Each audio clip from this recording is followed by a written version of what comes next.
శ్రీరామ్, ఇవాళ బీరకాయ నూలు గుండ పెట్టి కూర చేస్తున్నానండి. బీరకాయ తరిగాక మనం నీటి కూర కదా, కడగకూడదు. కడిగితే మరి కొంచెం నీరు ఎక్కువైపోతుంది. అందుకని ఇలాగ ముందుగా అన్నీ కూడా మనం బీరకాయలను కడిగేసి ఒక పళ్ళెంలో పెట్టుకుందామండి. ఇవాళ నేను బీరకాయ నూలు పొడి, అల్లం, పచ్చిమిరపకాయ వేసి నూలు పొడి వేసి కూర ఎలా చేయాలో నేను చూపిస్తాను.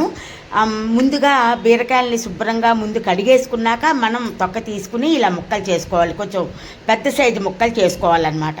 అలాగనే ఈ తొక్క అంతా చూసారా, తొక్కు అంతా ఇక్కడ పెట్టాను. ఈ తొక్కుతో కూడా నేను ఇంకొక మంచి రెసిపీ చేసి మీకు చూపిస్తాను, చూసేయండి. ఇప్పుడు ఈ గిన్నెలో మనం బీరకాయ ముక్కల్ని వేసేసుకుని దీంట్లో నీళ్ళు కూడా వేసేసుకుందాం. కొంచెం సరిపోతాయండి, నీటి కూర కదా, అందుకని. ఇప్పుడు మనం సాల్ట్ కూడా వేసేసుకుందాం. ఎక్కువ పట్టదు సాల్ట్ కూడా, కమ్మని కూర కదా, అలాగని కొద్దిగా పసుపు కూడా వేసేసుకుందాం. దీన్ని స్టవ్ మీద పెట్టేసి మూత పెట్టేద్దాం. ఇది ఉడుకుతూ ఉంటుంది. అల్లం, పచ్చిమిరపకాయ వేసి చాప్ చేసుకుంటున్నాను.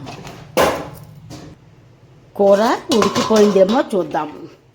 చూసారా, పూర్తిగా ఉడికిపోకూడదండి, 90% మాత్రమే ఉడకాలి, లేకపోతే బీరకాయ కూర బాగుండదు. ఇప్పుడు మనం ఆయిల్ వేసుకుందాం. కొంచెం సరిపోతుందండి, ఎక్కువ వేయక్కర్లేదు. వేసాక మినప్పప్పు, శనగపప్పు, ఆవాలు మనం పోపు వేసుకుందాం.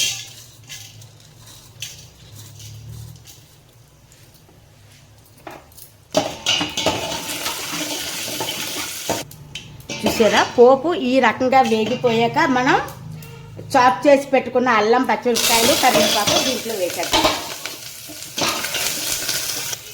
వేసాక ఇది కమ్మని వాసన వస్తుందండి. కొద్దిగా ఇంగువ వేసుకుందాం. కమ్మని వాసన వస్తుంది. ఇప్పుడు దీంట్లో ఓడ్చి పెట్టుకున్న బీరకాయ కూర బీరకాయ మనం వేసుకున్నది దీంట్లో వేసేద్దాం. ఇలాగా ఉడికిపోయాక మనం నువ్వుల పొడి జల్లేసుకోవటమే, అంతేనండి. కూర సింపుల్గా ఉంటుంది, చాలా టేస్టీగా ఉంటుందండి.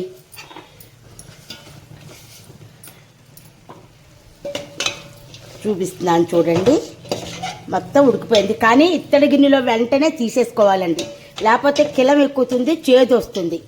కానీ ఇత్తడి గిన్నెలో వండిన టేస్టే వేరు. ఉంటాను.